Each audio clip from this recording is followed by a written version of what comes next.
Dalam nama Bapa dan Putra dan Roh Kudus. Amin. Mutiara Sabda Allah hari Minggu tanggal 30 Maret tahun 2025 diambil dari Injil Lukas bab 15 ayat 1 sampai dengan 3, dilanjutkan dengan ayat 11 sampai dengan 32.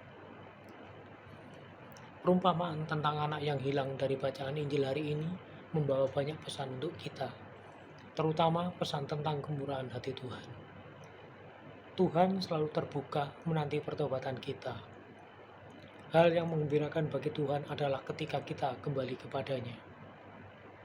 Pada kesempatan ini, kita dalami dua sosok dalam kisah ini, yaitu anak sulung dan anak bungsu. Pertama, anak bungsu. Ia memilih untuk meminta harta warisan, lalu dia menjualnya dan uangnya dia pakai untuk hidup berfoya-foya, jauh dari keluarga dan dari orang tua. Sayangnya, karena tidak hati-hati dan hanya mengikuti kesenangan pribadi, ia pun jatuh miskin sampai melarat. Ia yang semula berfoya-foya, kini harus mengemis makanan hingga mau makan apa saja, termasuk makanan babi, yang bisa membuat perutnya terisi. Beruntung bahwa ia mau kembali kepada bapaknya dan ia pun diselamatkan. Ia hidup kembali. Kita mendapat pelajaran yang amat berharga dari anak bungsu ini. Kadangkala kesenangan pribadi kita bisa menjauhkan kita dari keluarga di dunia ini maupun keluarga di surga. Kesenangan atau keinginan kita yang tidak terkendali bisa menjadi jebakan yang menuntun kita kepada penderitaan, sengsara, dan bahkan kematian. Kita diajak untuk melihat kembali kehidupan kita. Apa yang membuat kita makin jauh dari Tuhan?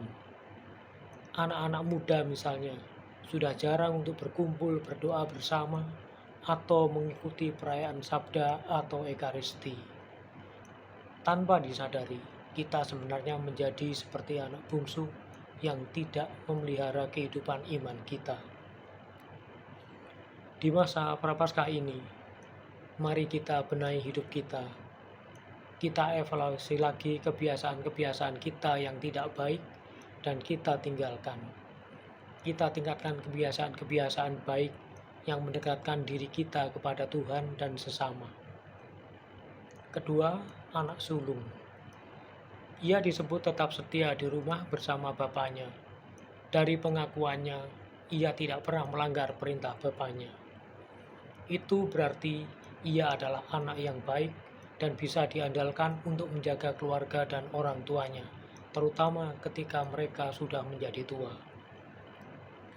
Sayangnya, ia membenci saudara bungsunya ketika ia tahu bahwa bapaknya menerima kembali adiknya. Apalagi dengan pesta besar, ia menjadi marah. Ia bahkan tidak mau masuk untuk ikut merayakan kembalinya sang adik. Sang bapak pun harus menemuinya di luar rumah. Kita juga bisa menjadi anak sulung ketika kita menjadi pribadi yang tidak dipedulikan dengan sesama kita. Kita hanya memikirkan diri kita sendiri, sama seperti anak sulung itu yang hanya berpikir tentang dirinya.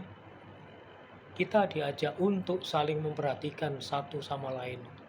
Semua orang adalah saudara kita. Ketika mereka bertobat dari kesalahan mereka, kita dukung mereka untuk hidup menjadi lebih baik. Semoga oleh puasa dan refleksi selama masa Prapaskah ini, hati kita pun terbuka terhadap sesama, termasuk terhadap mereka yang kita jengkeli. Mari kita saling mendukung agar hidup kita pun menjadi lebih baik hari demi hari. Dimuliakanlah Tuhan kini dan sepanjang masa. Amin. Dalam nama Bapa dan Putra dan Roh Kudus. Amin.